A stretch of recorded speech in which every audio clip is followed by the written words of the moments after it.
ပေးခြင်းနဲ့အကြောင်းအရာကတော့မင်းတို့အရှိတက်ပတ်တာပေါ့နော်မိခိုးခီးစင်လေးတော့ဖြစ်တယ်ပေါ့နော်အဲ့မိခိုးခီးစင်လေးနဲ့ပတ်သက်ပြီးတော့ဘာချက်ဘလောက်ကုန်ကြလဲအချိန်ဘလောက်ပေးရမယ်ပတ်သက်ပြီးဒီဗီဒီယိုလေးမှာပြပြပေးသွားမှာဖြစ်ပါတယ်ပေါ့နော်မင်းဒီလေအရန်တော်နေတက်နေတဲ့ခင်ဗျားမပါပါဘူးမင်းပြည့်ရဲ့ knowledge လေးကိုတခြားသူများသိအောင်မသိသေးတဲ့လူများတွားတင်နေလူများသိအောင်လို့ share လုပ်ပေးခြင်းဖြစ်တာဖြစ်တဲ့အတွက်ဒီဗီဒီယိုလေးမှာအမှားစုံတွေပါတယ်ဖြစ်တော့ကြိုတင်ပြီးတော့တောင်းပန်ရစေရှင်ပထမဆုံးမိခိုးကိုတူတူကနေသွားတာဖြစ်တဲ့အတွက်အပွားအပြန်ချခြင်း၄နိုင်ကျော်ကြတင်ပါတယ်ရှင်ဒါကလည်း highway land ကိုအသုံးပြုပြီးသွားတာပေါ့နော် highway land နဲ့သွားမယ်ဆိုရင်ကုန်ကြစည်က highway land အသုံးပြုက6000ကျော်ကြတင်ပါတယ်ရှင်မိတို့ကပထမဆုံးပဲနေရာစောင့်ဝင်တယ်ဆိုရှင်ထိုးရှော့ဆိုတဲ့ပုံကြောင့်ဝင်နေစောင့်ဝင်ပါတယ်ဒီထိုးရှော့ကိုမှကားပါကင်ကြီးက600ပေးရပြီးတော့ဝင်ကြီးကလူကြီးတယောက်ကို1600ပေးရပါတယ်ရှင်ထိုးရှော့ကိုရေပေါ့နော်အနည်းလေးကတိုဂျိုကစကိုင်းထရီအနည်းလေးနဲ့ပြည့်ဖြစ်ပါတယ်ရှင်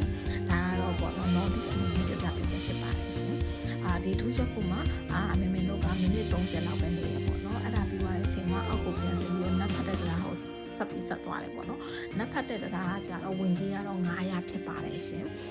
ဒီနတ်ဖတ်တဲ့တရားရဲ့အဓိပ္ပာယ်ကတော့ချစ်သူသမီးသား2ယောက်ဒီတရားကိုအစနဲ့အဆုံးလက်တွဲပြီးလမ်းလျှောက်တယ်ဆိုရင်ပေါင်းဖက်ရတယ်ဆိုတဲ့ပေါ့နော်အယူဝါဒလေးတော့ရှိရပေါ့နော်ဒီနတ်ဖတ်တဲ့တရားကိုသွားပြီးတဲ့အချိန်မှာမင်းတို့ကဘယ်ကိုဆက်သွားလဲဆိုလို့ရှိရင် waterfall ပေါ့နော်ရေတကွန်ဆက်သွားပါတယ်ရှင်ရေတကွန်ကတောင်ပတ်လမ်းဖြစ်တဲ့အတွက်ပေါ့နော်အရင်အဆုံးကြိုသွားတယ်လို့မင်းကတော့အကြံပြုပြစီထိုးရှော့ကိုအရင်ဝင်တယ်ဒီမာတာဖို့အရင်ဝင်ပြီးတော့မှထိုးရှော့ကိုဝင်လာဖို့အဆင်ပြေပါတယ်ဒီနေရာကြီးကတော့ညဘက်သွားလို့မှအဆင်ပြေပါဦးတောင်ပတ်လမ်းနဲ့ဖြစ်တဲ့အနေနဲ့အရင်ရပါတယ်နောက်ပြီးနောက်တစ်ခုကမင်းသိတဲ့ knowledge ပေါ့နော်ဒီတောင်ကအရင်တော့ဂျပန်ကြီးဆိုဆိုင်လို့တာအရင်များတယ်နေရာလို့လည်းလူသိများပါတယ်အဲ့အတွက်အရင်တော့ဆိုလို့ရှိရင်တော့အဲ့နာမှာတော့ပုံရလို့ရှိရင်အနောက်မှာတရေပုံပြီးပါနော်ထပ်အနောက်မှာပေါ်လာတယ်ဆိုပြီးတော့ဘောဂျပန်တော်များတော့ပြောတယ်ပေါ့နော်အဲ့ဒါမင်းပြည့် knowledge လေးပြန်ပြပြဖြစ်ပါတယ်ဒီရေတကွန်မှာဝင်ကြီးကတော့600ဖြစ်ပါတယ်ဒီရေတကွန်တော့လို့ရှိရင်မဖြစ်မနေသားတဲ့အစားအစာတော့အခုနပြောတယ်မီဆိုရှီရိုနဲ့ငါးကိန်းပဲဖြစ်တယ်ပေါ့နော်ဒီကအရန်ရပါရှိပါတယ်မီဆိုရှီရိုကတဝဲ900ကျတက်ပါတယ်ငါးကိန်းရဲ့တစ်ကောက်900ပေါ့နော်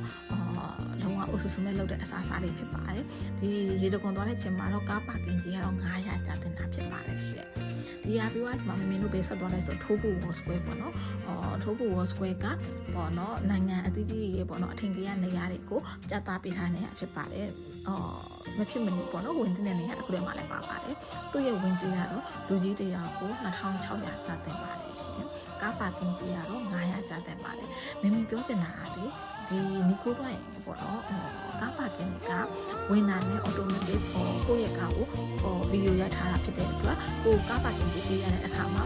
ကိုဝင်နေတဲ့အချိန်ကိုသိချမှတ်ထားဖို့လိုတယ်ကိုဝင်ခဲ့တဲ့အချိန်ကိုရွေးပြီးတော့မှကိုကားနံပါတ်ကိုရွေးပြီးတော့စတင်ကိုပေးချရဖြစ်ပါတယ်ဒီတိုးပို့စကွယ်မှာကားပါကင်ကြီးက900ဖြစ်ပါတယ်အဲ့ဒါပြီးသွားချိန်မှာမင်းတို့ကဒီတရားကိုသွားခဲ့တရားနာမည်က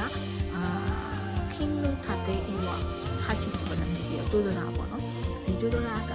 အလဲရောက်ရင်အလန်းလှုပ်ရမ်းနေတာဖြစ်တဲ့အတွက်စိတ်လှုပ်ရှားဖို့အရင်ကောင်းတယ်ပေါ့နော်ရှုပ်ကင်းကလည်းအရင်ပါတယ်နောက်မှဓာတ်ပုံတော့တိကျမရိုက်ခဲ့တော့အရင်ကြောက်တာဖြစ်တဲ့အတွက်ပေါ့နော်ဒါကတော့တိုးပူဝေါ်စကွယ်နဲ့9မိနစ်ပဲကားမောင်းပြီးသွားရတာပေါ့နော်အရင်နာမည်ကြီးရဲ့နေရာဖြစ်တဲ့အတွက်သွားတင်ပါလေရှင်မင်းဒီဗီဒီယိုတွေကိုလုပ်ပေးရခြင်းအကြောင်းအရာကတော့မတည်သေးတဲ့လူများပေါ့နော်နောက်ပြီးသွားကြင်ကြတဲ့လူများဘာကြောင့်ဘလောက်ကုန်မလဲဆိုတာနဲ့ပတ်သက်ပြီးတော့